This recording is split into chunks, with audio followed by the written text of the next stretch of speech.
গতকালকের আমার একটি বক্তব্যকে কেন্দ্র করে সাংবাদিক বন্ধুরা আমাকে দৃষ্টি আকর্ষণ করার চেষ্টা করেছেন। সেই বক্তব্যের ব্যাখ্যা হচ্ছে এই যে আমি যখন গ্রামগঞ্জে বক্তব্য দেই সেখানে স্পষ্ট বলার চেষ্টা করি আমাদের এই গ্রামগঞ্জে অবস্থানরত সকল শ্রেণী পেশার মানুষদেরকে উদ্দেশ্য করে, যেমন একজন দাড়িওয়ালা, দাড়ি কাটা, দাড়ি ছাড়া, টুপিওয়ালা, তরিকা চর্চা করে, কিংবা তাবলিগ, হেফাজত, কিংবা একজন বিড়ি খাওয়া, বিড়ি ছাড়া যে কোনো সাধারণ নাগরিক, প্রত্যেকেই কিন্তু আমার ভোটার।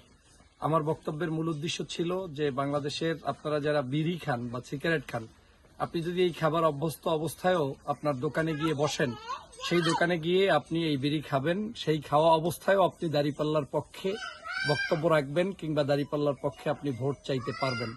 আপনি যদি এমন করে দাঁড়িপাল্লার পক্ষে দাঁড়ান, হতে পারে আপনার জীবন পরিবর্তন হতে যেতে পারে, এবং সেটা দাঁড়িপাল্লার পক্ষে অবস্থান করার কারণে একটা সময় আল্লাহ তাআলা চাইলে আপনাকে মাফ করে দিয়ে আপনাকে এই সঠিক পথে পরিচালিত করতে পারে। এ ধরনের একটি বক্তব্য ছিল।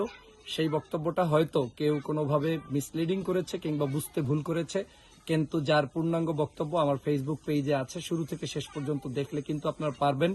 শুধু তাই নয়, এছাড়াও আমি নারী সমাজের প্রতি, কৃষক, শ্রমিক সমাজের প্রতি আমি কিন্তু আমার বক্তব্য দিয়ে চলেছি। আমার বক্তব্যের মূল আকর্ষণটাই হচ্ছে যে একজন এমপি, সে একজন গণমানুষের এমপি, অতএব একজন এমপি পদপ্রার্থী সে সকল শ্রেণী পেশার মানুষদেরকে টার্গেট করেই বক্তব্য দিবে। এবং আপনারা জানেন যে বাংলাদেশে আলেম সমাজ, ইসলামিক স্কলাররাও কিন্তু বিভিন্ন সময় অজনসিয়াতে বলেন যে সৎসঙ্গে সর্ববাস, অসৎসঙ্গে সর্বনাশ।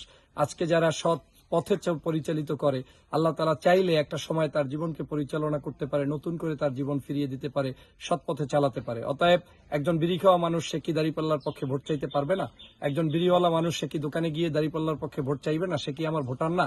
সেই জায়গা থেকেই আমি বলেছি যে আল্লাহ চাইলে ওই ব্যক্তিকেও আমাদের পথে পরিচালিত করতে পারে, ভালো করে দিতে পারে। অতএব এই বিড়ি খাওয়া, বিড়ি ছাড়া, কিংবা সাধারণ নাগরিক, কিংবা একজন ইসলামিক স্কলার, কিংবা যে কোনো ধর্ম পেশার মানুষই আমার ভোটার।